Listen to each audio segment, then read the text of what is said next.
رحم الله من قرأ الفاتح. لا حول ولا قوة إلا بالله العلي العظيم. حسبنا الله نعم الوكيل نعم المولى ونعم النصير. الحمد لله الذي هدانا لهذا وما كنا لنهتدي لولا أن هدانا الله.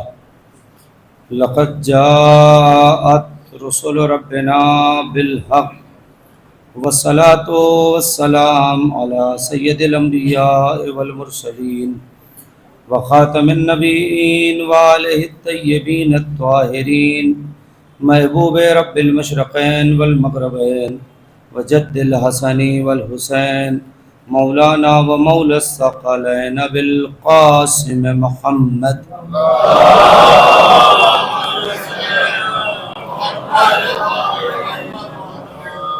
طیبین الطاہرین المعصومین المظلومین ولعنت اللہ علی اعدائہم اجمعین من الآن الى قیام یوم الدین. رب اشرح لی صدری ویسر لی امری واحلل عقدۃ من لسانی یفقہوا قولی. اما بعد فقد قال اللہ تبارک و تعالی فی القرآن المجید وقولہ الحق واصدق الصادقین. بسم اللہ الرحمن الرحیم. تبارک الذی بیدہ الملک وہو علی کل شیء قدیر. الذی خلق الموت والحیاة لیبلوکم ایکم احسن عملا. صلوات.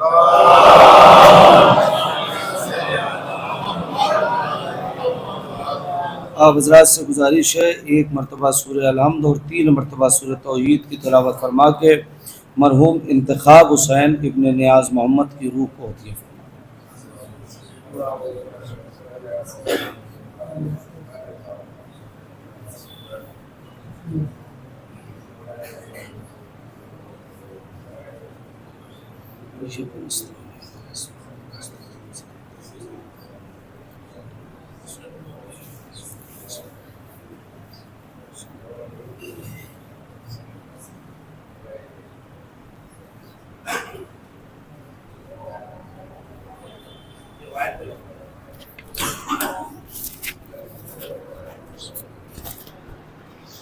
واللہ احد اللہ الصمد لم یلد ولم یولد اللہم صل علی. صلوات پڑھیے گا محمد وعلی.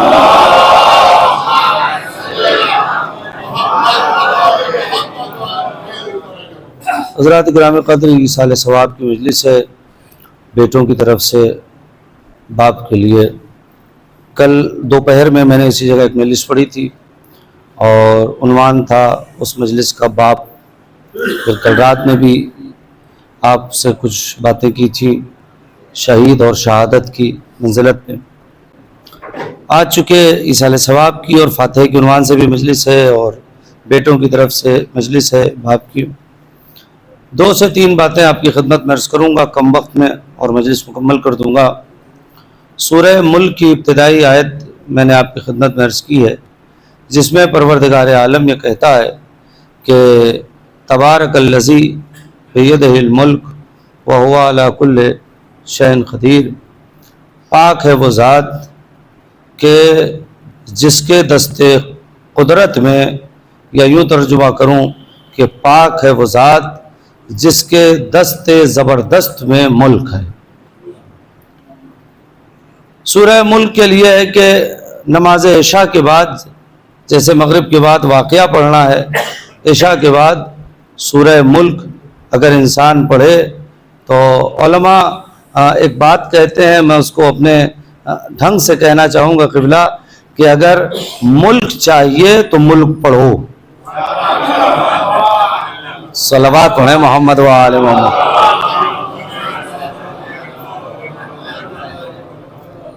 ہاں، میں نے وہ جو علماء کہتے ہیں میں اس کو اپنے ڈھنگ سے میں نے پہنچا دیا کہ اگر ملک چاہیے تو ملک پڑھو. اعلان یہیں سے ہو رہا ہے تبارک الذی بیدہ الملک. پاک ہے وہ ذات، منزہ ہے وہ ذات کہ جس کے دستہ قدرت میں ملک ہے. کیا مطلب؟ اقتدار ہے، اختیار ہے. اس کا مطلب یہ ہے کہ آپ چاہے کسی بھی عہدے پر پہنچ جائیں، اقتدار آپ کا نہیں ہے، اقتدار اس کا ہے. ہم اپنے آپ کو اگر صاحب اختیار سمجھتے ہیں تو یہ ہماری بھول ہے. ہم صاحب اختیار ہیں ہی نہیں ہیں. صاحب اختیار وہ ہے، صاحب اقتدار وہ ہے. آپ سورہ مبارکہ یاسین میں پڑھتے ہیں بسم اللہ الرحمن الرحیم اذا اراد شیئا ان یکون له کن فیکون. جب وہ کسی چیز کے بارے میں ارادہ کرتا ہے تو وہ بس کہتا ہے کن اور وہ چیز ہو جاتی ہے. وہ کہتا ہے ہو جا، وہ چیز ہو جاتی ہے. امام جعفر صادق علیہ الصلوۃ والسلام فرماتے ہیں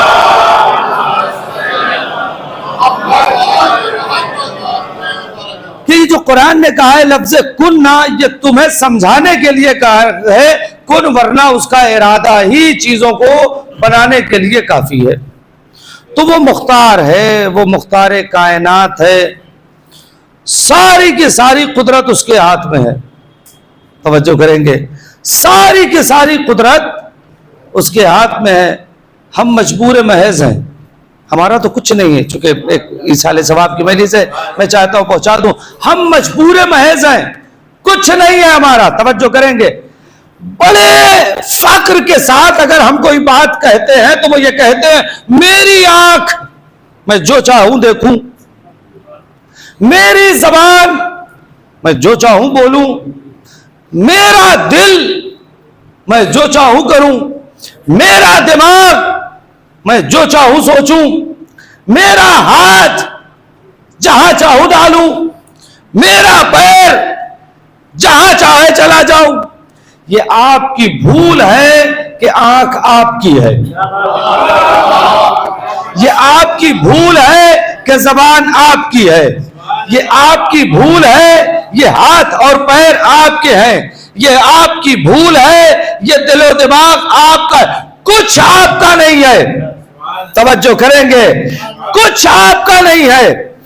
اگر یہ آپ کا ہوتا تو آپ کے زیر اثر ہوتا.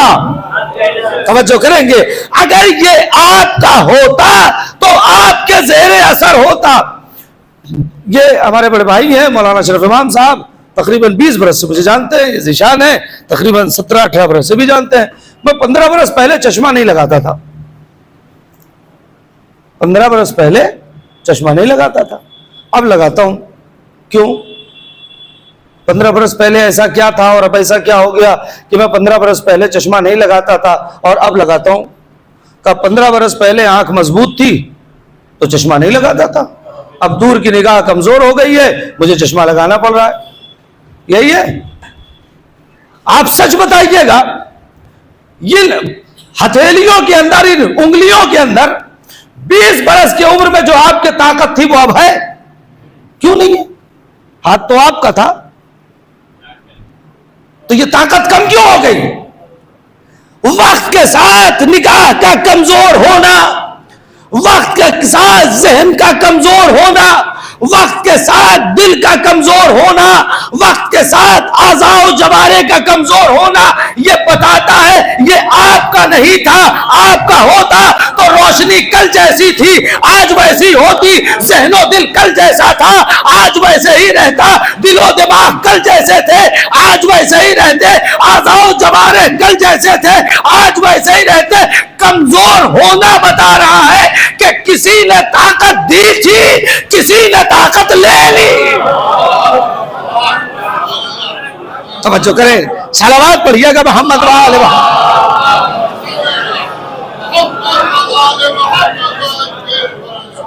میرا اختیار نہیں ہے. اگر میرا اختیار ہوتا تو میرے دل کی دھڑکن کبھی نہ بند ہوتی. دل کی دھڑکن کا بند ہونا بتا رہا ہے کہ یہ دل کسی اور کے اختیار میں ہے.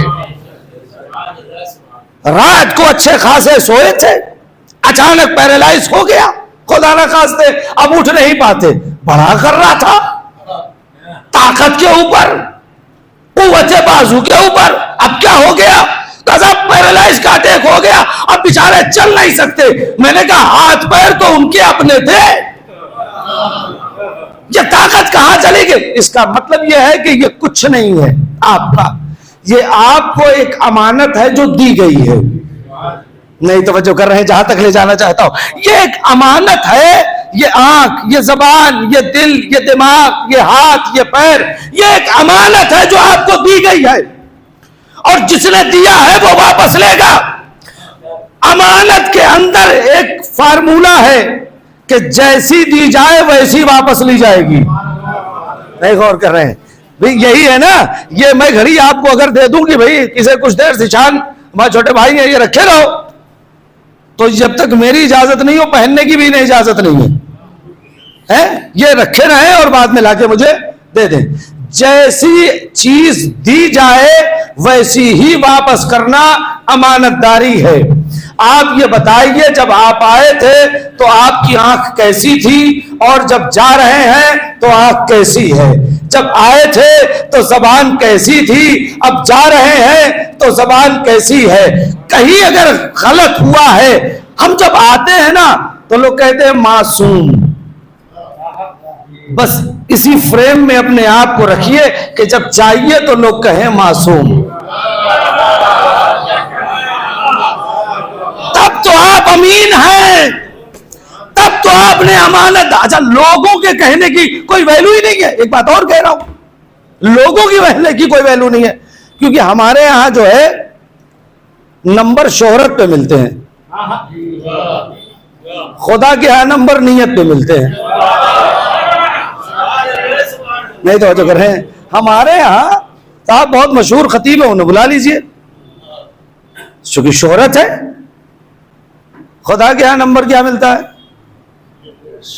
شہرت پہ نہیں. آپ چاہے جتنے مشہور ہوں، اس کی نگاہ میں زیرو ہیں اگر آپ اسے قوم کو اس تک نہیں لے جا پائے. آپ غور کریں. تو میں چاہتا ہوں چند باتیں آپ تک. تو یہ آپ کے اعضاء و جوارح کچھ نہیں ہے. آئیے امیر کائنات حضرت علی ابن ابی طالب علیہ السلام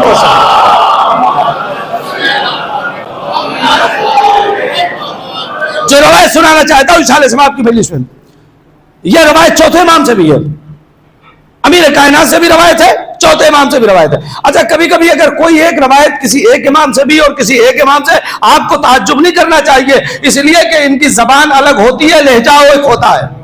ان کی زبان الگ ہوتی ہے لیکن منشا ایک ہوتا ہے. آپ غور کریں. تو امام فرماتے ہیں انسان کی زندگی میں 3 مرحلے سب سے زیادہ سخت ہیں.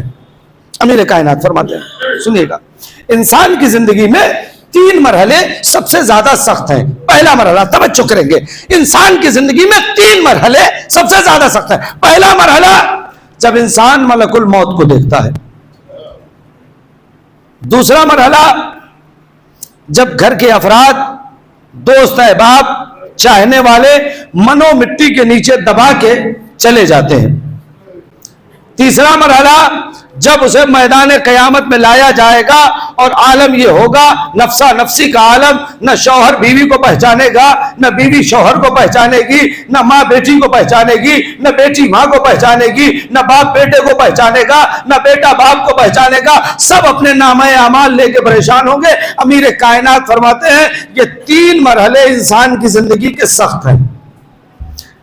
پیدائش سے لے کر زندگی کی آخری عمر تک نہ جانے کتنے سخت مرحلے آتے ہیں. امیر کائنات نے کسی کو سخت نہیں کہا. جو پہلا سخت مرحلہ ہے وہ جب ملک الموت کو دیکھیں گے تب. راوی نے پوچھا مولا ملک الموت کو دیکھنے کے بعد مرحلہ سخت کیوں ہو جاتا ہے؟ صلوات پڑھیے گا محمد وآلہ.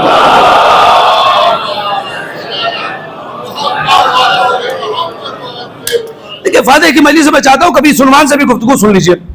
مولا یہ بتائیے کہ ملک الموت کو دیکھنے کے بعد جو پہلا مرحلہ سب سے سخت ہے کیوں ایسا ہو جاتا ہے؟ امیر کائنات کہتے ہیں، میں نے جہاں سے بات شروع کی، امیر کائنات کہتے ہیں اس لیے کہ جیسے ہی کوئی انسان ملک الموت کو دیکھتا ہے، ملک الموت کو دیکھنے کے بعد اللہ اس کی زبان کی قوت کو لے لیتا ہے. اب اسے اندر بولنے کی طاقت نہیں ہے. بہت سے ایسے افراد آپ نے دیکھے ہوں گے کہ آنکھوں کی پتلیاں ہل رہی ہیں, ہاتھ ہل رہا ہے, پیر ہل رہا ہے, آنکھوں سے آنسو بھی نکل رہے ہیں, آپ کچھ کہہ رہے ہیں وہ اشارہ بول نہیں سکتا. کیوں کہ سب سے پہلے اس باڈی کے اندر, سنیے گا, امیر کائنات فرماتے ہیں اس باڈی کے اندر سب سے پہلے جو چیز آپ کا ساتھ چھوڑتی ہے وہ آپ کی زبان ہے. مطلب سخت کیوں ہے؟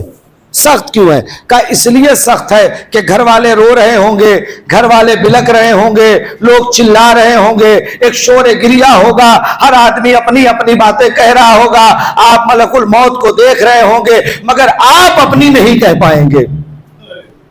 سب کہہ رہے ہوں گے اپنی اپنی, آپ اپنی باتیں نہیں کہہ پائیں گے. لہذا یہ پہلا مرحلہ انسان کے لیے سخت ہے, اس کے لیے تیار رہنا ہے. دوسرا مرحلہ جو سخت ہے وہ قبر میں, جب منو مٹی نیچے ڈال دیے جائیں گے, سب اپنے اپنے گھر چلے جائیں گے. اب وہاں سوالات ہوں گے. کل میں نے رات کی مجلس میں ایک جملہ کہا تھا, جو افراد تھے سب سے سوال ہوگا, اگر سوال نہیں ہوگا تو شہید سے.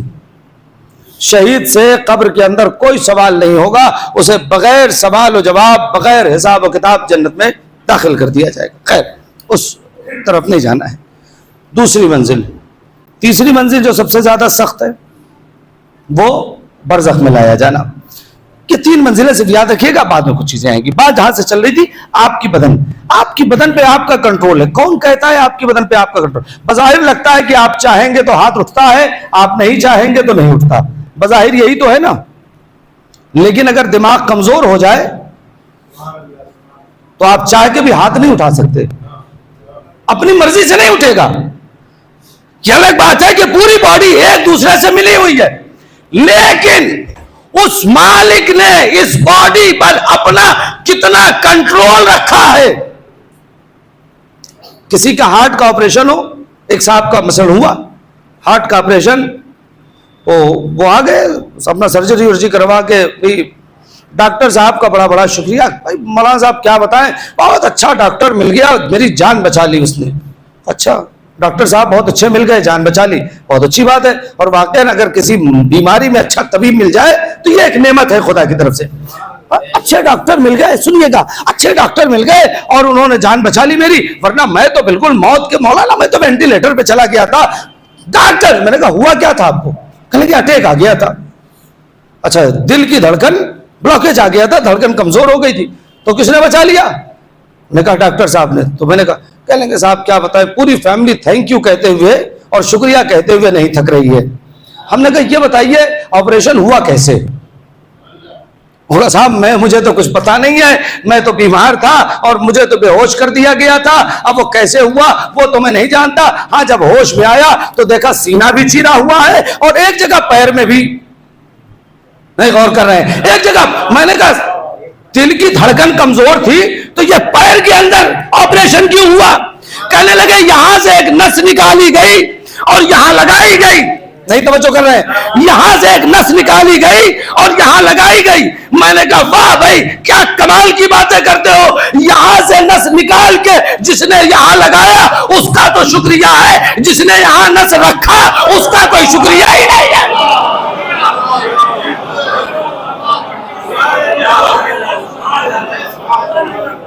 صلوات پڑھے محمد وآل محمد.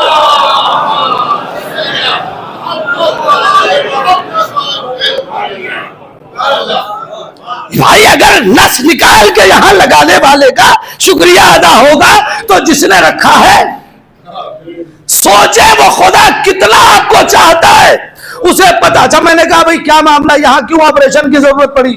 جب اتنا بڑا ڈاکٹر تھا, اتنا بڑا اسپتال تھا, لاکھوں خرچ ہو گئے, تو کیا وہ ایک چھوٹی سی نس یہاں آرٹیفیشل بنا کے نہیں لگا سکتا تھا؟ کہنے لگے نہیں لگا سکتا تھا. وہ اس ٹائپ کی کوئی نس ہے ہی نہیں, اب تک بنی نہیں ہے. اب آپ سوچیں 70 ماہوں سے زیادہ محبت کرنے والا خدا, نہیں توجہ کر رہے ہیں, 70 ماہوں سے زیادہ محبت کرنے والا خدا, اسے پتا تھا تم سب بنا لو گے, دل کی دھڑکن کو چلانے کے لیے وہ نس نہیں بناؤ گے, تو اس نے آپ کے ہاں, آپ کے جسم میں ایک اضافی نس رکھی ہے. اس نس کے کاٹنے سے کوئی تکلیف نہیں ہوتی, ایک اضافی نس رکھی ہے, بس ڈاکٹر نے کیا اتنا ہے کہ وہ پڑھ لکھ کر سمجھ گیا کہ نس رکھی کہاں ہے, مگر اس مالک نے آپ کی باڈی کے اندر, اسی لیے کہا گیا ہے امیر کائنات نے فرمایا یہ جو تمہاری باڈی ہے, یہ جو تمہارا بدن ہے, اسے تم کائنات اکبر سمجھو, ساری چیز اس کے اندر موجود ہے, لہذا کبھی اس بدن پہ غرور مت کرنا. ذرا سا تکلیف آتی ہے نا تو پورا بدن لرزتا ہے. کنٹرول آپ کا تھا تو درد ہونا ہی نہیں چاہیے. میں چاہتا ہوں میرے پیر میں درد نہ ہو تو نہ ہو, یہاں تو 2 کلومیٹر چل کے آئیے تو اب چاہتے ہیں ہر کوئی پیر دبائے. کیا ہو گیا صاحب, تھک کیوں گئے؟ یہ آپ کا ہی تو پیر تھا تو تھکا کیوں؟ یہ تھکنا بتا رہا ہے کہ آپ کا اختیار ہی نہیں تھا. اب آئیے میں ایک روایت سناتا ہوں, مل جل کے صلوات پڑھیے محمد وآل محمد.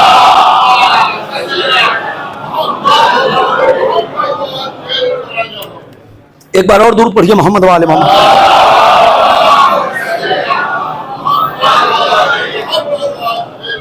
سنیے, امیر کائنات بیٹھے ہوئے ہیں مسجد میں, توجہ کریں گے. مولا مسجد میں بیٹھے ہوئے ہیں, مولا کے ساتھ کچھ لوگ بیٹھے ہوئے ہیں.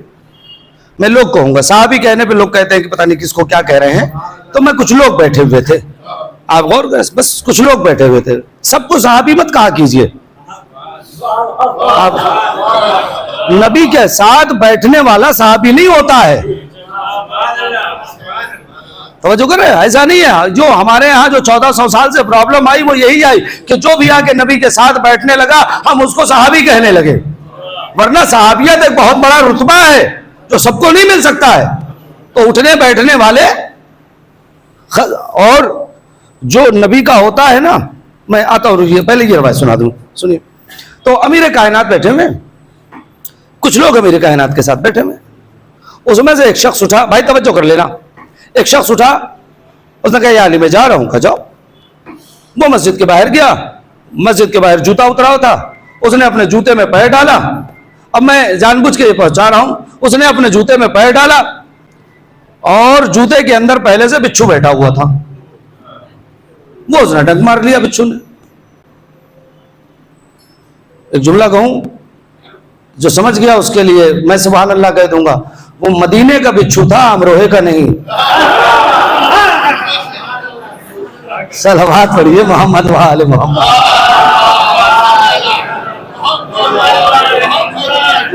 امروہے والے سمجھ گئے ہوں گے, صلوات پڑھیے محمد وآل محمد پہ.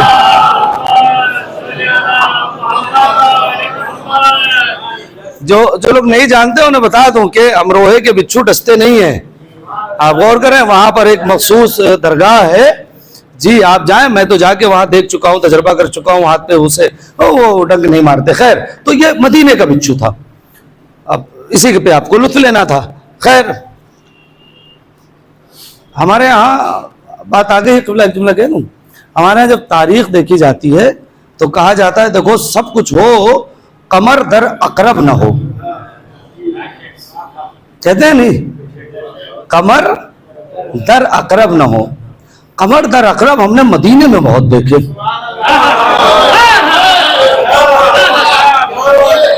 آپ متوجہ نہیں ہو پا رہے صاحب. کمر در اقرب مدینے میں چاند کے نزدیک بڑے بچھو تھے. آپ غور کریں, کمر در اقرب مدینے میں بڑے دیکھے. خیر, تو اس بچھو نے ڈنک مار دیا. کس کو؟ وہ جو ایک آدمی تھا. اچھا, اب اگر باہر کوئی جا رہا ہے یا مسجد سے جمعہ پڑھ کے, ہمارے بڑے بھائی مولانا شریف امام صاحب قبلہ نے ابھی نماز پڑھایا, سرکار اگر کوئی باہر جائے اور اس کے کسی کو ٹھوکر لگ جائے تو وہ کیا کرے گا؟ ڈاکٹر کے پاس جائے گا یا آپ کے پاس آئے گا کہ مولانا میں نماز پڑھنے آیا تھا مجھے تو ٹھوکر لگ گئی؟ آپ ذمہ دار ہیں, ٹھوکر لگ گئی, جاؤ بھیا, اگر خون نکلا ہے تو طبیب کے پاس جاؤ. جیسے اسے بچھو کاٹا وہ واپس آیا مولا کائنات کے پاس. اس نے کہا یا علی مجھے بچھو نے کاٹ لیا. وہ کیسے کاٹ لیا؟ کہو میرے جوتے میں بیٹھا ہوا تھا, بچھو جوتے میں بیٹھا ہوا تھا اور اس نے مجھے کاٹ لیا, وہ ڈنک مار دیا. تو مولانا نے کہا بھائی پھر جاؤ ڈاکٹر کے پاس. کہا وہ ڈاکٹر کے پاس تو جاؤں گا, آپ کے پاس اس لیے آیا ہوں کہ بتائیے کہ بچھو نے مجھے کاٹا کیوں. اب اگر یہ جملہ نہ پہنچا تو کیا پہنچے گا؟ اس کا مطلب ہے نہیں بھائی اس کا مطلب ہے کہ مدینے کے رہنے والے کے جانتے تھے کہ علی کو ہر کیوں کا جواب معلوم ہے. ارے کیا صلوات پر یہ محمد و آل محمد.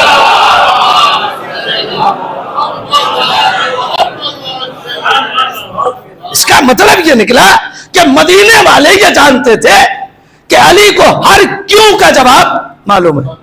مولا کائنات نے کہا دیکھو تمہیں درد ہو رہا ہے, کہاں درد ہو رہا ہے, جاؤ پھر علاج کرو اس کا. کہا نہیں علی آپ کو بتانا پڑے گا کہ بچھو نے کاٹا کیوں. اب مولا کائنات کہہ رہے ہیں تکلیف ہو رہی ہے, یہ کیوں تو بعد میں بھی پوچھ سکتے ہو, ہم کہاں بھاگے جا رہے ہیں, لیکن جاؤ پہلے اپنا علاج کراؤ. خیر وہ چلا گیا, اپنا علاج کرا کے جب درد اس کا ختم ہو گیا تو آیا مولا کے پاس. مولا اب بتائیے کہ بچھو نے کیوں کاٹا. بات آئی تھی باڈی کی تو سن لیجیے, بچھو نے کاٹا کیوں. مولا کہتے ہیں درد ٹھیک ہو گیا, کھانے جاؤ ختم ہو گئی بات, بچھو نے کاٹ لیا, درد ٹھیک ہوا, کچھ جاؤ چلے جاؤ. کہا نہیں علی آپ بتائیں کہ بچھو نے کاٹا کیوں. مولا کہتے ہیں جانو گے تو شرمندہ ہونا پڑے گا, اس لیے بہتر ہے کہ مت جانو, جانے دو. اس نے کہا نہیں علی مجھے بتائیے کہ مجھے بچھو نے کیوں کاٹا. آخری فرد تک امیر کائنات فرماتے ہیں کہتے تم یہ جاننا چاہتے ہو کہ بچھو نے کیوں کاٹا. کہا جی میں جاننا چاہتا ہوں. تو کہا ایک کام کرو, ایک بات بتاؤ, فلاں دن فلاں وقت فلاں موقع پر تم کچھ لوگوں کے ساتھ بیٹھے ہوئے تھے.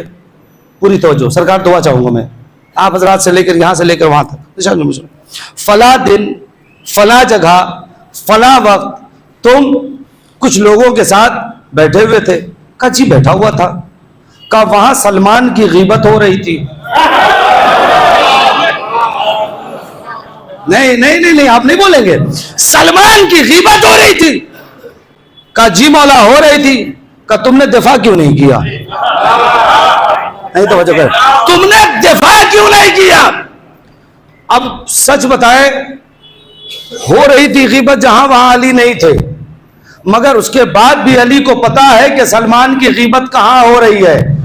اب پتا چلا علی اپنے چاہنے والوں کا کتنا خیال رکھتے ہیں. تم نے دفاع کیوں نہیں کیا. اس نے جواب بڑا معقول دیا. کیا کہا, اچھا یار ایک منٹ رکتا ہوں, اس کے جواب سے پہلے خدا کے لیے چائے کی دکان کو غیبت کا اڈا نہ بنائیے گا.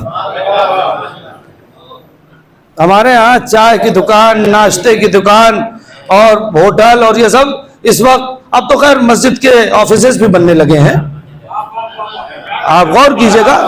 میں ذمہ داری سے جملے کہہ رہا ہوں, ساری چیزیں خدا کے لیے کسی جگہ کو بھی غیبت کا اڈا مت بنائیے گا. آپ غیبت کا اڈا بنا رہے ہیں, اس کا مطلب یہ ہے کہ اس جگہ پہ بیٹھ کے مرے ہوئے بھائی کا گوشت کھا رہے ہیں. تو امیر کائنات نے کیا فرمایا, بس سلمان کی غیبت ہو رہی تھی, تم نے دفاع نہیں کیا. اسے بڑا معقول جواب دیا, سرکار بڑا معقول جواب دیا. اس نے کہا مولا میں دفاع کی طاقت نہیں رکھتا تھا.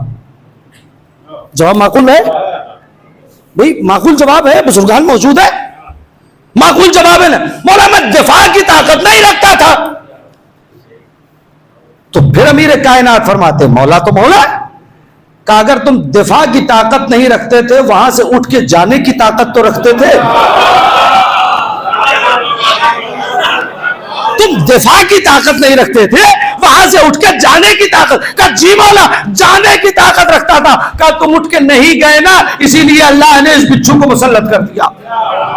کیا پتا چلا اگر کہیں غیبت ہو رہی ہو تو آپ کا دو کام ہے, یا دفاع کریں یا وہاں سے چلے جائیں. اب میں ایک جملہ کہہ رہا ہوں, آخری فرد تک یہاں سے لے کر وہاں تک اور وہاں سے لے کر وہاں تک پہنچنا چاہیے کہ سلمان کی غیبت اگر ہو اور اگر کوئی دفاع نہ کرے یا وہاں سے نہ چلا جائے تو اس پہ عذاب خدا کی طرف سے چاہے چھوٹا ہی صحیح مسلط ہو سکتا ہے. تو اگر کسی جگہ پہ سلمان کے مولا علی ابن ابی طالب کی برائی کی جا رہی ہو تو اب ذمہ داری بنتی ہے یا دفاع کرو یا وہاں سے چلے جاؤ. صلوات بآواز بلند.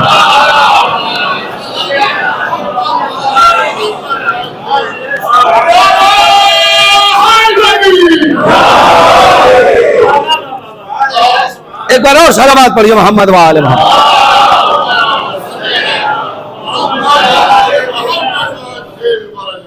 شکر ہے جانے گرانے. کبھی بھی چونکہ سال ثواب کی مجلس ہے لہٰذا میں اپنے حساب سے, چونکہ میں چاہتا ہوں کہ کچھ باتیں تربیتی بھی پہنچے لیکن وہ اپنے حساب سے میں پہنچاؤں گا. آپ غور کریں تو ہوگی. غیبت مت کیجیے گا کبھی بھی کسی کی, کبھی بھی. مولا کیا فرماتے ہیں؟ سلمان کی غیبت ہو رہی تھی. سلمان کی منزلت بتا دوں ایک جملے میں, سنیے گا. یہ بھی روایت ہے اور جو کچھ بھی میں پڑھتا ہوں کل سے لے کے آج تک وہ سب کا میں ذمہ دار ہوں. مسلسل آپ کے درمیان آنا ہے. اتوار کو اسلامیہ میں بھی ذیشان صاحب نے اعلان کیا ہے. اتوار کو اسلامیہ میں بظاہر تو 8 بجے کا اعلان ہے, مجلس کئے بجے شروع ہوگی وہ مجھے نہیں پتا ہے. آپ جنت البقیع چینل دیکھ کے آ جائیے گا. صلوات پڑھیں محمد و آل محمد. ہاں نہیں, کل بھی میں نے یہ جملہ کہا ہے. کل میں نے ایک شعر پڑھا تھا کہ غم حسین میں جاؤ, میرا اپنا شعر تھا, میری پورے سلام ہے, اس سلام کا ایک شعر ہے, اللہ اور کا مصرع تھا. غم حسین میں جاؤ تو وقت پر جاؤ, غم حسین میں جاؤ تو وقت پر جاؤ, نہ جاؤ ایسے کہ جیسے پرائے جاتے ہیں.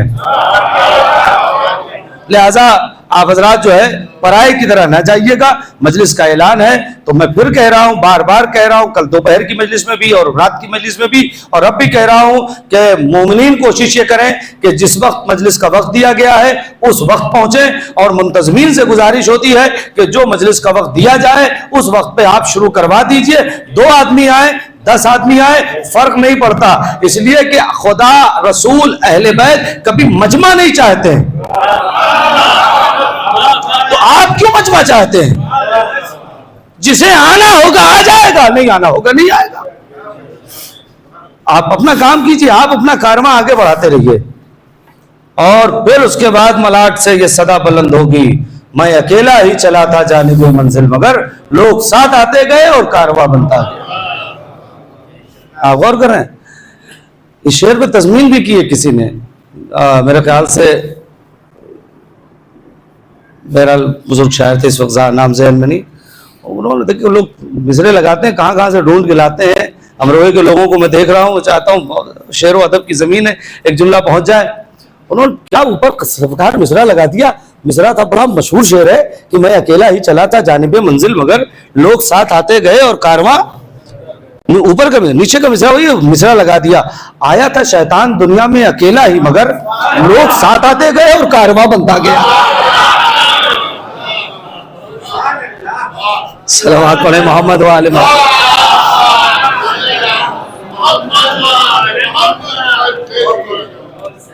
سنیے گا, رسول اللہ بیٹھے ہوئے, بات جناب سلمان تک آ گئی تھی. رسول اللہ بیٹھے ہوئے, اتنے میں رسول اللہ کے جسٹ بغل میں جناب سلمان بیٹھے ہوئے.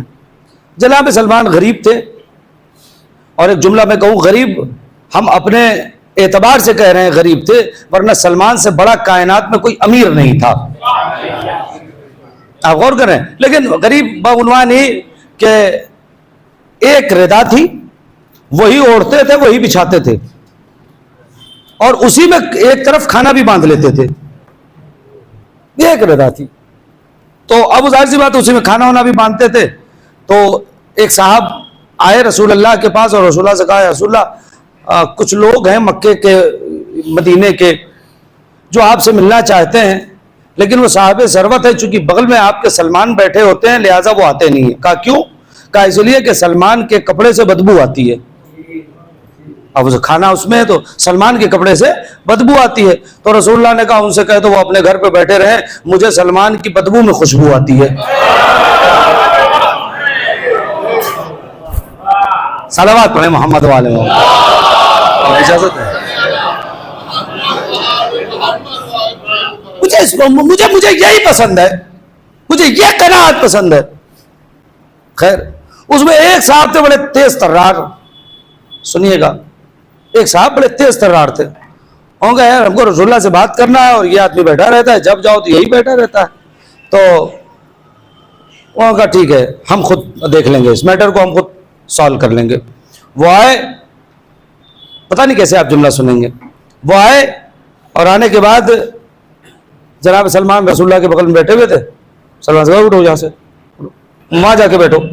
سلمان شریف آدمی، وہ آئے رسول کے بغل میں بیٹھے ہوئے سلمان سے کہا بھائی اٹھو یہاں سے، آپ تشریف لے جائیں، اٹھیے یہاں سے، آپ وہاں جا کے بیٹھیے۔ اچھا یہ کسی سے بھی کہا جائے تو بڑا معیوب ہے کہ اگر کوئی آدمی کہیں بیٹھا ہوا ہو اور آپ اس سے کہیں کہ آپ یہاں سے اٹھیے وہاں جا کے بیٹھ جائیے، وہ غریب ہے امیر ہے وہ ایک الگ مسئلہ ہے، لیکن یہ معیوب ہے، اخلاقاً یہ ٹھیک نہیں ہے، شرعاً بھی ٹھیک نہیں ہے، یہ چیز جو جہاں بیٹھا ہے وہ وہاں بیٹھا ہے۔ اسی لیے آپ دیکھیں شرعی مسئلہ ہے کہ اگر کوئی آدمی مصلی کے لیے نماز کے لیے آئے اور اپنا تسبیح سجدہ رکھ دے تو کوئی دوسرا آ کے وہاں پر نہیں، اگلی صف ہو پچھلی صف ہو، کوئی کسی کے لیے ریزرو نہیں ہوتی ہے، کوئی جگہ کسی کے لیے ریزرو نہیں ہے، جو پہلے جہاں آ کے بیٹھ گیا اب وہ وہی نماز پڑھے گا، کسی دوسرے نے اسے ذرا سا بھی اس کی مرضی کے خلاف ہٹا دیا تو وہ جگہ غصبی ہو جائے گی، نماز نہیں پڑھ سکتا۔ تو اچھا اس میں ایک جملہ میں آج کہہ دوں آپ سے، مجھے نہیں پتا کہ کیا معاملات ہیں لیکن کچھ چیزیں دیکھیں تو اس کو بیان کرنا۔ آج میں جب آیا تو چونکہ مسجد میں بالکل جگہ نہیں تھی اور ادھر بھی صف لگی ہوئی تھی، آخر تک صف لگی ہوئی تھی اور بالکل پیک تھا، تو میں واپس نیچے چلا گیا، قبلہ کی امامت تھی، اس میں نے ایک چیز دیکھی ہے جس کو میں بیان کر دوں، شاید قبلہ چونکہ سب سے آگے ہیں ورنہ ضرور یہ خود بیان کرتے، لیکن چونکہ میں سب سے پیچھے اور میں نے دیکھا تو بس ایک بات میں بیان کر کے پھر میں وہاں آ رہا ہوں۔ میں نے آخر میں کچھ برادران کو دیکھا کہ وہ نماز کے لیے کھڑے تھے، سجدگاہ ختم ہو گئی تھی یا کیا تھا وہ مجھے نہیں پتا، وہ اپنے آگے رومال بچھا کے رکھے ہوئے تھے اور اس پہ سجدہ کر رہے تھے۔ کھانے اور پہننے کی چیز پر سجدہ نہیں ہو سکتا ہے، لہذا اگر جن لوگوں نے رومال کے اوپر سجدہ کیا ہے ان کا سجدہ نہیں ہوا ہے۔ یہ وہ جو پیچھے کی صف میں دو چار لوگوں کو میں نے دیکھا کہ وہ اپنا رومال رکھے ہوئے تھے، کھانے اور پہننے کی چیز پر سجدہ نہیں ہو سکتا ہے، لہذا آپ کے رومال پہ اگر آپ کو سجدہ نہیں تھی، کچھ نہیں تھا، آپ اپنے ہاتھ کی پشت پہ سجدہ کریں، لیکن آپ رومال پہ سجدہ نہیں کر سکتے، وہ سجدہ ہوا نہیں ہوگا۔ نماز پھر سے پڑھ لیجئے گا، صلوات پڑھیں محمد والے جو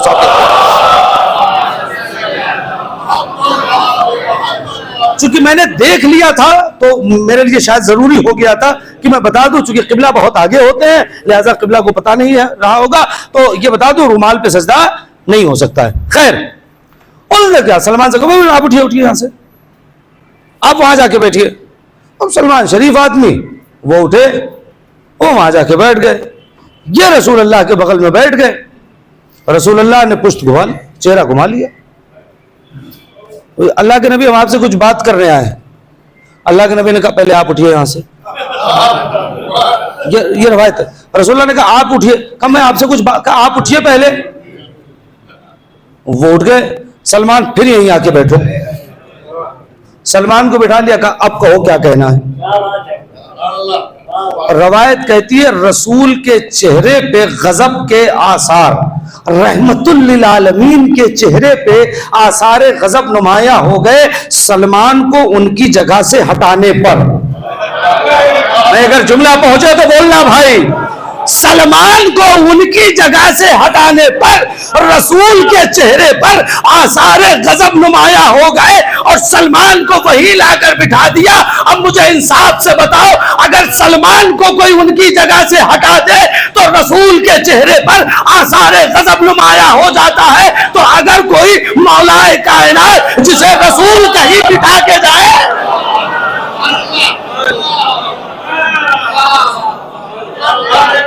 صلوات پڑھے محمد وآل محمد۔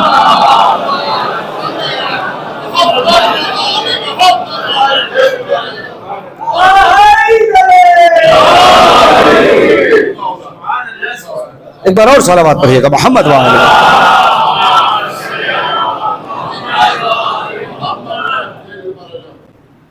تو اس پہ عذاب نازل ہوگا نہیں ہوگا؟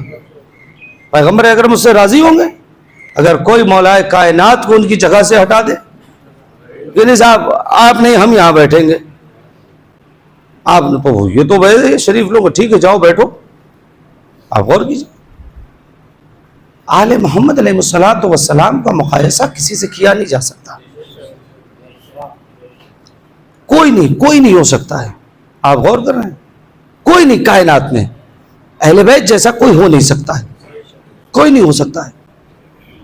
اس لیے کہ اللہ نے ایک لفظ کہہ رہا ہوں، بات کہاں چلی تھی، تبارک الذی بیدہ الملک، پاک ہے وہ ذات کہ جس کے قبضہ قدرت میں ملک ہے، اختیار ہے، وہ جو چاہتا ہے وہی ہوتا ہے۔ ایک روایت سناؤں گا، اس سے پہلے ایک حکایت سنیے اس روایت کو سنانے سے پہلے، اور اس کے بعد وہی سے مجلس مکمل ہو جائے گی۔ دیکھیے یہ ذہن میں رکھیے گا، جو خدا چاہتا ہے وہی ہوتا ہے۔ ہم سمجھ نہیں پاتے ہیں کہ یہ چیز ہمارے لیے کام کی تھی یا نہیں تھی۔ قبلہ ہم لوگ ایک جملہ کہہ دیتے ہیں کبھی کبھی، بارش ہوتی ہے نا، بڑے موقع سے بارش ہو گئی۔ خدا کا کوئی کام بے موقع نہیں ہوتا۔ یہ الگ بات ہے کہ ہم اسے موقع اور بے موقع سمجھتے ہیں۔ کیوں بتائیں؟ سنیے، ایک دن جناب موسیٰ، اب اس میں دو روایتیں ہیں، بعض نے لکھا ہے کہ اپنی بیٹی کے گھر گئے اور مسئلہ داماد کا تھا، اور بعض نے کہا نہیں داماد کا مسئلہ نہیں تھا بلکہ امت کے لوگ تھے، خیر کوئی مسئلہ نہیں، جو بات ہے وہ یہ ہے۔ بعض نے لکھا کہ بیٹی کا اور داماد کا مسئلہ تھا، کہ اپنی بیٹی کے یہاں گئے اور بیٹی نے فرمائش کی کہ ہمارے شوہر یہ چاہتے ہیں، اور بعض نے کہا نہیں، تو گئے تو ایک صاحب نے کہا کہ اے اللہ کے نبی آپ خدا سے دعا کر دیجئے، سنیے گا، خدا سے دعا کر دیجئے کہ بارش ہو جائے۔ کہا کیوں؟ کہا اس لیے کہ فصل میں نے دانہ اگا دیا، دانہ ڈال دیا ہے اور پانی نہیں ہے، اگر بارش نہیں ہوئی تو فصل خراب ہو جائے گی، یہ فصل خراب ہو جائے گی، لہذا آپ خدا سے دعا کر دیجئے کہ بارش ہو جائے۔ جناب موسیٰ نے کہا ٹھیک ہے دعا کر دیں گے۔ تھوڑی دور پھر آگے بڑھے، ایک صاحب نے اے اللہ کے نبی میں آپ ہی کے پاس آ رہا تھا۔ کہا کیا ہے؟ کہا خدا سے دعا کر دیجئے کہ کچھ دن بارش نہ ہو، دھوپ نکلی رہے۔ کہنے لگے کیوں؟ کہا اس لیے کہ میں کوزہ گر ہوں، مٹی کے برتن بنائے ہیں، اگر جو ہے بارش ہو گئی تو سارے برتن خراب ہو جائیں گے، لہذا کچھ دن بارش نہ ہو، دھوپ نکلے تاکہ میرا برتن سوکھ جائے۔ جناب موسیٰ نے کہا پروردگار میں امت کے دو لوگوں کو نہیں سنبھال پا رہا ہوں، یہ تیری خدائی ہے کہ تو پوری کائنات کو سنبھال رہا ہے، میں دو کو نہیں سنبھال پا رہا ہوں، ایک کہہ رہا ہے بارش ہو جائے اور اس کی بھی معقول وجہ، ایک کہہ رہا ہے بارش نہ ہو اس کی بھی، پروردگار تو بہتر جانتا ہے کہ کس کو کب اور کیا دینا ہے۔ تھوڑا سا اور آپ کو آمادہ کروں، دوپہر کی مجلس میں تھوڑا سا یہ سب چیزیں ضروری ہوتی ہے۔ ہمارے بزرگان موجود ہیں، مولانا تنویر امام صاحب قبلہ، آپ کی اجازت سے ہم لوگوں نے بچپن میں ایک کتاب میں جو اردو لٹریچر کی ہوتی ہے اس میں ایک حکایت پڑھی تھی، وہ سنا کے وہ ایک روایت اور مجلس مکمل۔ ایک بادشاہ تھا، اس کا ایک وزیر تھا، اس سب آپ کی مجلس سے سن لیجئے گا۔ ایک بادشاہ تھا، اس کا ایک وزیر تھا، وزیر کا تقیہ کلام تھا اللہ جو کرتا ہے بہتر کرتا ہے۔ وزیر کا تقیہ کلام تھا اللہ جو کرتا ہے بہتر کرتا ہے۔ بادشاہ وزیر کو چاہتا بہت تھا، ہمیشہ ساتھ ساتھ ہر چیز میں مشورہ، یعنی یوں سمجھو کہ وہ وزیر تھا مگر بادشاہ جیسا تھا، سارے مشورے سارے کام ساتھ ساتھ رہنا، جو کچھ بھی حکومت میں ہو رہا ہے بغیر وزیر کے مشورے کی کچھ ہوتا نہیں تھا۔ ایک دن وزیر بیٹھا ہوا تھا، بادشاہ سلامت بیٹھے ہوئے تھے، بادشاہ سلامت کا سیب کھانے کا دل کیا اور بادشاہ سلامت نے سیب منگوایا، اور وہ بالکل تیز چھری تھی اور انہوں نے سیب کاٹنا چاہا، وہ انگلی کٹ گئی، دو حصوں میں بٹ گئی، اتنی تیز چھری تھی وہ کٹ کے لگی، اب وہ انگلی سے خون بہنے لگا۔ وزیر کا تقیہ کلام کیا تھا؟ خدا جو کرتا ہے بہتر کرتا ہے۔ جیسے ان کے خون بہا، وزیر نے کہا کہ بھئی خدا جو کرتا ہے بہتر کرتا ہے۔ بادشاہ کی تیوریوں پہ بل آیا، میرا کھاتا ہے، میرے ساتھ رہتا ہے، میں نے عزتیں دی ہیں، اور یہ کہتا ہے کہ اللہ جو کرتا ہے بہتر کرتا ہے۔ اچھا ایک جملہ اور کہوں، ہمارے سماج اور سوسائٹی میں یہ مزاج رکھنے والے بھی ملتے ہیں۔ میں اپنے دو بڑے بھائیوں کی موجودگی میں، مولانا اشرف امام صاحب اور مولانا تنویر امام صاحب کی موجودگی میں ایک جملہ کہنا چاہتا ہوں۔ ہمارے سماج اور معاشرے میں بھی یہ چیز ہے، ایک جملہ کہہ کے آگے بڑھتا ہوں، اس کے بعد یہ حقائق مکمل کرتا ہوں۔ کیا ہے پتہ ہے؟ اگر کسی عالم نے، کسی مبلغ نے، کسی طالب علم نے کسی کو اگر یہ کہہ دیا، جماعت کے صدر کو، جماعت کے سیکریٹری کو، ممبر کو، کسی کو بھی کہ یہ چیز یہاں غلط ہوتی ہے، حق ہے نا اس کا کہنے کا، تو یہی چیزیں سننے میں آتی ہیں گھوم رہے تھے, کوئی جگہ نہیں تھی, میں نے بلا لیا, مصلے پہ بٹھا دیا تو کرنے لگے. ہوتا ہے نہیں ہوتا؟ نہیں.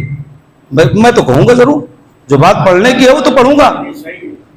یہ بتائیے آپ جب اپنے گھر سے نکلتے ہیں, دروازے پہ آئینہ ہوتا ہے, اور آپ باہر نکلنے سے پہلے آئینہ دیکھتے ہیں اور آئینے نے بتایا کہ یہاں داغ لگا ہے, تو کیا کرتے ہیں؟ آئینہ توڑ دیتے ہیں؟ جی بولیے, کیا کرتے ہیں؟ کیوں نہیں آئینہ توڑتے؟ وہ 20 روپے کا آئینہ سڑک پہ پڑا ہوا تھا, کوئی حیثیت نہیں تھی اس کی, آپ نے اس کو اٹھا کر 20 روپے میں لا کر کروڑوں کے مکان میں آپ نے لگا دیا. اس آئینے کی اتنی اوقات ہو گئی کہ یہ آپ کے چہرے کا عیب بتائے گا.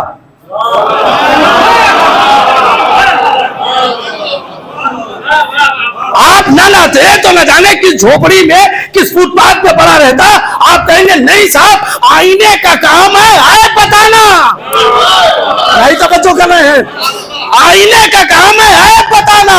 اگر مجھ میں عیب ہے تو میرا کام ہے آئینہ توڑنا نہیں, چہرہ دھلنا.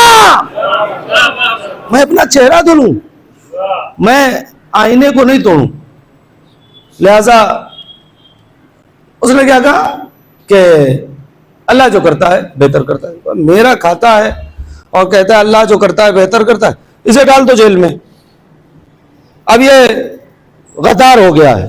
بادشاہ سلامت کا مزاج ایسے ہی بگڑتا ہے, یہ غدار ہو گیا ہے. فوجی آئے, اسے گرفتار کر کے جیل میں لے جانے لگے, تو جیسے ہی اسے گرفتار کیا اس نے کہا اللہ جو کرتا ہے بہتر کرتا ہے. یہ تو اس کا تقی کلام تھا, اللہ جو کرتا ہے بہتر کرتا ہے. ٹھیک ہے صاحب, یہ چلے گئے. بادشاہ سلامت کا موڈ خراب ہو گیا. آپ مطلب بیٹا ادھر آ جائیں, آپ لوگ ادھر آگے آ جائیے, صلوات پڑھیں محمد والے.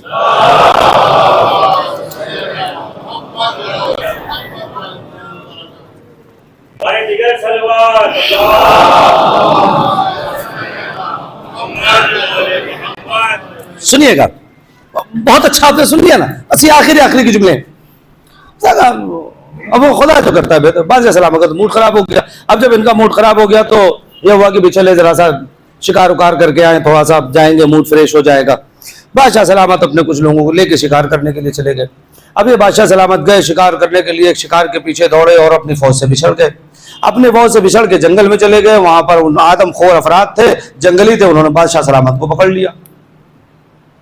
اب جب بادشاہ سلامت کو پکڑ لیا تو بادشاہ سلامت لاکھ اسے کہنے میں تمہارا بادشاہ ہوں. اس نے کہا کوئی بادشاہ نہیں, آج منگل کا دن ہے اور ہمارے یہاں قربانی دی جاتی ہے, آج آپ ملیں, آج آپ کی قربانی ہے.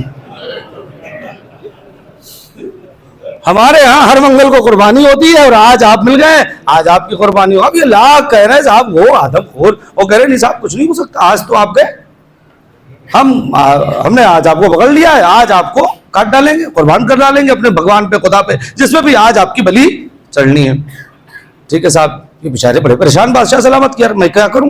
خیر جب بالکل سب کچھ تیار ہو گیا, اور وہ جلاد تیار ہو گیا اور چھرا تیار ہو گیا سب کچھ, تو ان کا ایک عالم وہاں سے گزرا, سر سے پیر تک بادشاہ کو دیکھا, کہا صاحب ان کی قربانی تو نہیں ہوگی, کوئی دوسرا ڈھونڈ کے لے آؤ.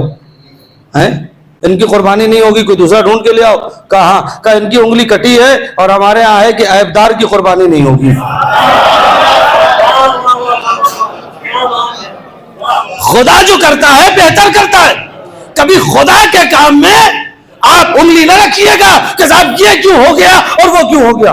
کل انہیں چھوڑو, ان کی انگلی کٹی ہوئی ہے, کوئی صحیح سلامت لے آؤ. بادشاہ بہت خوش ہو گئے. وزیر نے کہا تھا اللہ جو کرتا ہے بہتر کرتا ہے. اگر انگلی نہ کٹتی تو آج گردن کٹتی. نہیں توجہ کر رہے ہیں, اگر انگلی نہ کٹتی تو آج گردن کٹتی. اس کا مطلب کیا ہے, وہ 70 ماؤں سے زیادہ محبت کرنے والا خدا کبھی تمہاری انگلی کاٹ کے گردن بچا لیتا ہے, اور تم انگلی کٹنے پہ تکلیف میں آ جاتے ہو اور شکایت کرتے ہو. تمہیں پتہ ہی نہیں ہوگا کیا آج انگلی کٹی ہے, ہو سکتا ہے کل گردن کٹتی, اس کی وجہ سے وہ بچ گئی. خیر یہ واپس آئے. وزیر نے کہا تھا واہ کیا صاحب کیا دماغ والا ہے, اور ہمیں تو ایسا وزیر کسی کو ملا نہیں ہے. اسے بلاؤ, آپ اس کے جیسا تو کوئی ہے ہی نہیں.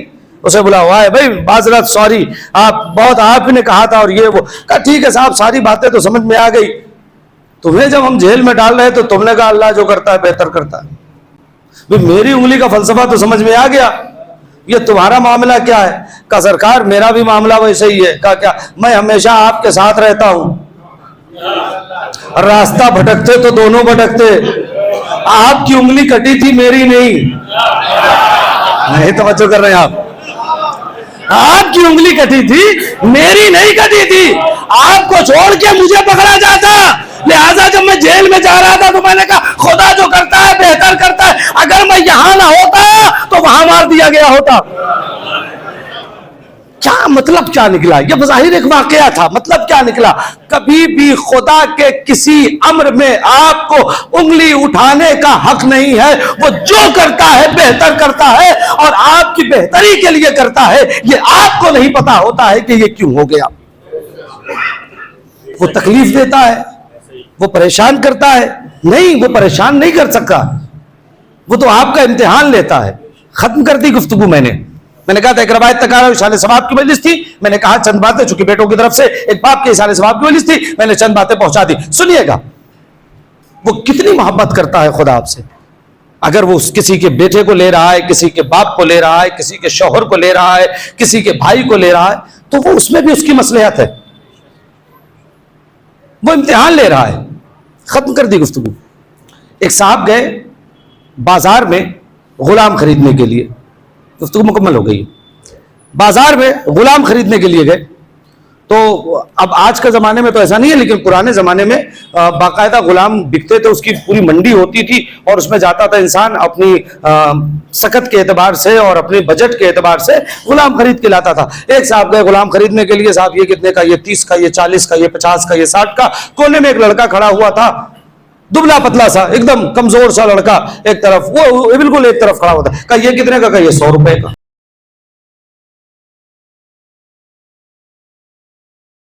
کمزور سا ہے، 100 روپے کا؟ کہا ہاں یہ 100 روپے کا۔ کہا کیوں؟ کہا اس لیے کہ اسے بندگی آتی ہے۔ تھک گئے آپ؟ یہ 100 روپے کا کیوں؟ کہا اسے بندگی آتی ہے۔ اس کا مطلب یہ ہے کہ جسے بندگی آتی ہو دنیا کے بازار میں بھی اس کی قیمت زیادہ ہوتی ہے۔ اور میں جس مکمل کر رہا ہوں، اسے بندگی آتی ہے، ٹھیک ہے صاحب، ان کا لاؤ اسے خرید لیتے ہیں، دیکھیں ذرا بندگی آتی کیسے، کیسے بندگی آتی ہے۔ اب یہ 30-40 والا نہیں خریدا، بلکہ 100 روپے والا مہنگا غلام، کمزور سا، خالی یہ چیک کرنے کے لیے کہ بندگی آتی کیسے۔ خرید لیا، دوسرے غلام سے کہا کہ اسے لے جا کے ایک کمرے میں بند کر دو۔ کمرے میں بند کر دیا۔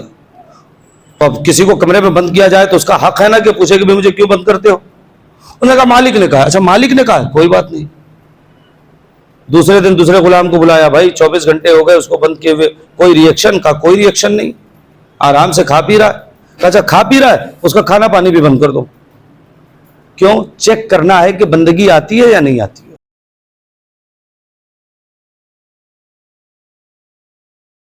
بھائی میرا کھانا؟ کہا نہیں ملے گا۔ کہا کیوں نہیں ملے گا؟ کہا مالک نے کہا ہے کہ کھانا نہیں دینا ہے۔ اچھا مالک نے کہا ہے کھانا، کوئی بات نہیں، نہیں کھائیں گے۔ پھر 24 گھنٹے کے بعد، ارے بھائی اسے 24 گھنٹہ ہو گیا، کھانا پانی نہیں دیا، کوئی شکایت؟ کہا کیسی شکایت، وہ تو بالکل ہنسی خوشی زندگی گزار رہا ہے، نہ کوئی لڑائی، نہ کوئی جھگڑا، نہ کوئی کھڑکی توڑ رہا ہے، نہ کوئی دروازہ توڑ رہا ہے، نہ کوئی شور، نہ شرابہ، نہ ہنگامہ۔ اچھا جا کے آج اس کو 2 ہاتھ مار کے آؤ۔ یہ اگلا بندہ گیا، اس کو جا کے 2 ہاتھ مار دیا۔ تو کسی کو اگر مارا جائے تو اس کا حق ہے نا پوچھنے کا کہ بھائی کیوں مار رہے ہو؟ اس نے پوچھا بھائی کیوں مار رہے ہو؟ اس نے کہا مالک۔ اچھا مالک نے کہا ہے مارنے کے لیے، مار دو۔ پھر یہ واپس آئے، کیا ہوا؟ اب تو کوئی ریئیکشن؟ کہا کچھ نہیں۔ کہا کیوں؟ کہا اس نے پوچھا، آپ نے کہہ دیا مالک نے کہا۔ اس کو بلایا، بھیا کس مٹی کے بنے ہو؟ میں نے تمہیں بے جرم و خطا قید کر دیا، تم نے کوئی احتجاج نہیں کیا۔ میں نے تمہارا کھانا بند کر دیا، تم نے کوئی احتجاج نہیں کیا۔ میں نے دوسرے بندے سے بٹوا دیا، کوئی احتجاج نہیں کیا۔ اس نے ایک جملہ کہا ہے، اسی جملے کو مجلس کا تبرک سمجھیے گا۔ اس نے کہا دیکھیے سرکار،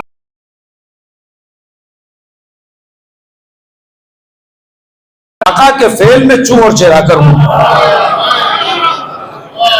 میں آقا کے فعل میں چوچے نہ کروں کہ یہ کیوں کر رہے ہیں یا کیا. بس عزیزان گرامی، وہ 70 ماؤں سے زیادہ محبت کرنے والا کبھی ہمیں تکلیف میں ڈالتا ہے، کبھی ہمیں آرام میں دیتا ہے، کبھی ہمارے عزیزوں کو لے لیتا ہے، کبھی کچھ دے دیتا ہے. وہ صرف یہ دیکھنا چاہتا ہے ہم بندگی کے معیار پہ اتر رہے ہیں یا نہیں.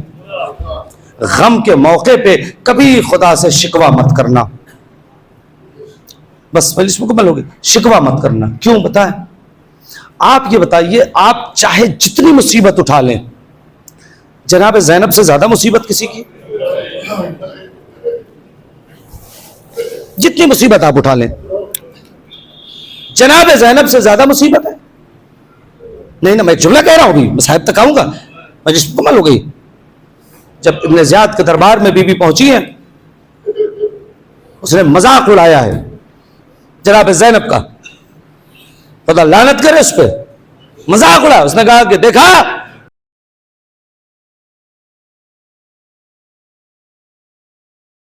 ہمارے حوصلے کو بڑھاتا ہے، ہمارے کلیجے کو چوڑا کر دیتا ہے. بی بی زینب خطیب نہج البلاغہ کی بیٹی ایک جملہ کہتی ہے، ما رأیت الا جمیلا، میں نے سوائے خیر کے کچھ دیکھا ہی نہیں. سوچے کربلا سے لے کر کوفے تک کتنی شہادتیں، کتنے مصائب، کتنی تکلیفیں، اور اس کے بعد جناب زینب کا یہ جملہ، ما رأیت الا جمیلا، میں نے سوائے خوبصورتی کے کچھ نہیں دیکھا.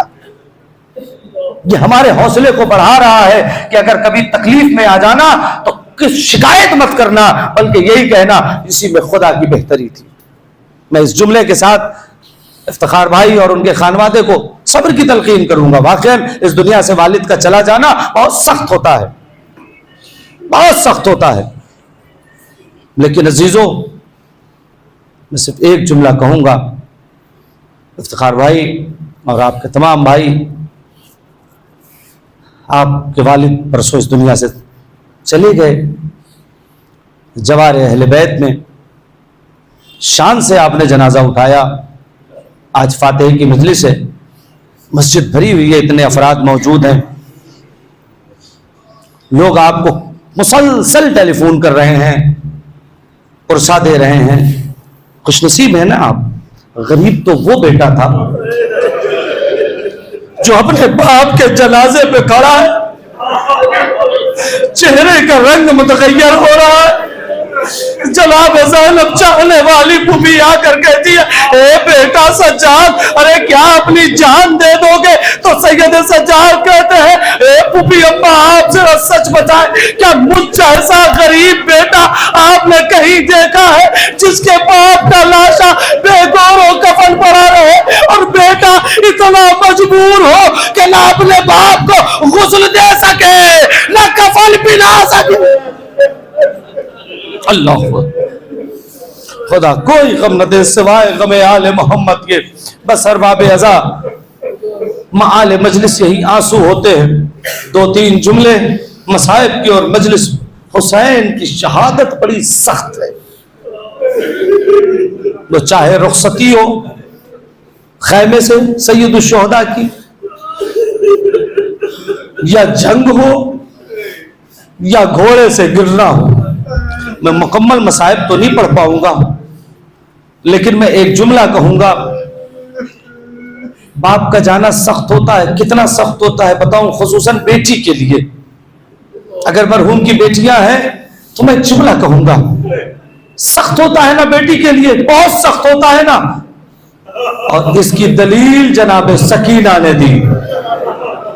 کسی کے جانے پر سکینہ نے کسی کے گھوڑے کے پیر کو نہیں پکڑا، مگر جب حسین نکلے ہیں تو سکینہ پیروں کو پکڑ کے کہتی ہے، اے میرے بابا کے گھوڑے، ارے میرے بابا کو نہ لے جا، صبح سے جو بھی گیا ہے وہ واپس نہیں آیا. اور چلتے ہیں آگے منزل. پوری شہادت نہیں پڑھوں گا. حسین مقتل میں گئے، ساری روایتیں چھوڑ مقتل میں گئے. ایک جملہ آپ سنتے ہیں خطبہ سے، علماء سے، بزرگان سے، بہت سخت ہے، بہت سخت ہے. آپ محسوس نہیں کرتے ہیں اس جملے کو. حسین نے تلوار نکالی اور حملہ کر دیا. جیسے ہی حملہ کیا تو فوجیں بھاگنے لگی. آپ یہ سنتے ہیں نا, اس وقت امام حسین نے جملہ کہا, وہ جملہ بہت سخت ہے, لوگ پتہ نہیں کیوں محسوس نہیں کرتے. جب فوجیں بھاگنے لگی تب فاطمہ کا کربلائی لال کہتا ہے, اے فوج جفاکار کہاں بھاگتے ہو, تم نے میرے علی اکبر کو مار ڈالا. فوج جفاکار کہاں بھاگتے ہو, تم نے میرے عباس کو مار ڈالا. یہ کہہ کے حسین نے حملہ کیا. فوج کوفہ و شام کی دیواروں سے جا کر ٹکرانے لگے.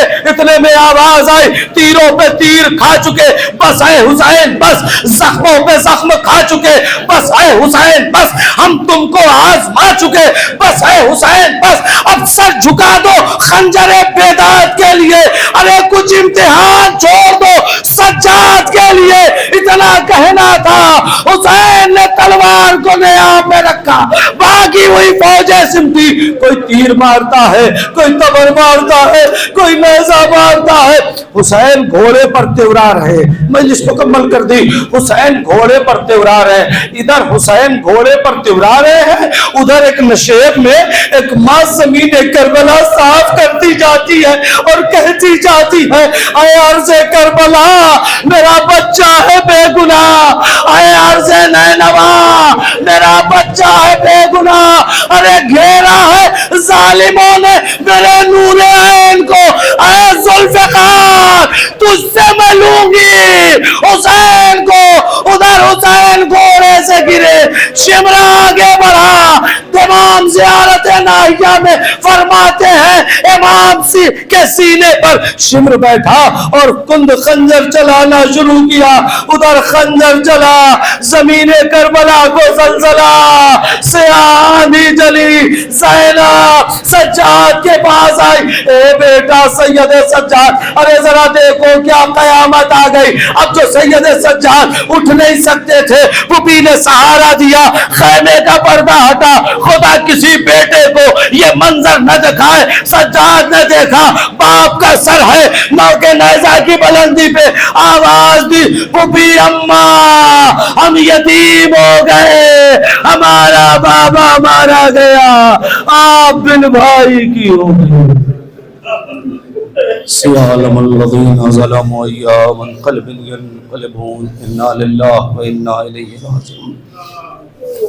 رضم قضائه بتسلیما لامره. الہی الہی الہی بحق فاطمہ وابیہا وبالہا وبنیہا والسر المستودعفیہ. پروردگار ہماری اس مختصر مگر عظیم عبادت کو قبول فرما, ہمارے آنسوؤں کو رومال جناب زہرا میں جگہ عنایت فرما. پروردگار تجھے واسطہ ہے محمد و آل محمد کے حق کا. مالک جن مرحوم کے اثار ثواب کی مجلس ہوئی ہے ان کی مغفرت فرما, ان کے درجات کو بلند فرما, ان کی قبر کو منور فرما, ان کے پسماندگان کو صبر جمیل عنایت فرما, انہیں جوار رحمت میں جگہ عنایت فرما. پروردگار ان کے گناہ کبیرہ اور صغیرہ کو معاف فرما, ان کے قلیل اعمال کو کثیر شمار فرما, ان کی کثیر گناہوں کو مٹا دے. پروردگار تجھے واسطہ محمد و آل محمد کے حق کا, اے مالک ہم سب کو ویسا بنا دے جیسا ہمارا امام چاہتا ہے. پروردگار دنیا میں جہاں کہیں بھی ظالم ہیں انہیں نیست و نابود فرما, دنیا میں جہاں کہیں بھی مظلوم ہیں ان کی حمایت فرما, ان کی نصرت فرما. خصوصاً لبنان کے مجاہدین, عراق کے مجاہدین, ایران کے مجاہدین کی پروردگار نصرت فرما, ان کی حفاظت فرما, ان کو اپنے مشن میں کامیابی عنایت فرما. ان کے مقابلے میں جتنے بھی افراد, جہاں کہیں کے بھی افراد, جس ملک کے بھی افراد, جس گروہ کے بھی افراد ہیں, پروردگار انہیں ذلت و رسوائی کے ساتھ نیست و نابود فرما. پروردگار تجھے واسطہ محمد و آل محمد کے حق کا شہداء اسلام کو مزید سربلندی عنایت فرما, ان کے دشمنوں کو ذلت و رسوائی عنایت فرما. پروردگار تجھے واسطہ محمد و آل محمد کے حق کا امام کے ظہور میں تعجیل فرما, ہمیں ان کے خاص اور مخلص غلاموں میں شمار فرما. آپ حضرات سے گزارش ہے ایک بار سورہ الحمد اور 3 مرتبہ سورہ توحید کی تلاوت فرما کے مرحوم انتخاب حسین ابن نیاز محمد کی روح کو ہدیہ فرما دیں. اللہم صلی علی محمد و آل محمد, اللہم صلی علی محمد و آل محمد, اللہم صلی علی محمد و آل محمد. بسم اللہ الرحمن الرحیم, الحمدللہ رب العالمین, الرحمن الرحیم, مالک یوم الدین, ایاک نعبد و ایاک نستعین, اهدنا الصراط المستقیم, صراط الذین انعمت علیہم غیر المغضوب علیہم ولا الضالین.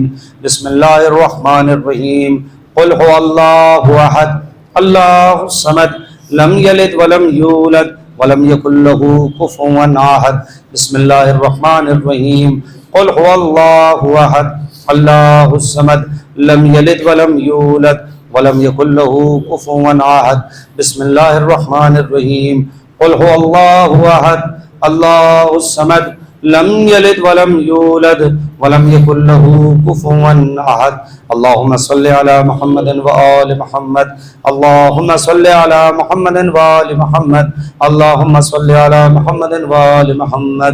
پروردگار اس سورہ فاتحہ اور مجلس کے ثواب کو مرحوم کی روح کو ہدیہ کرتے ہیں، قبول فرما۔ ماتم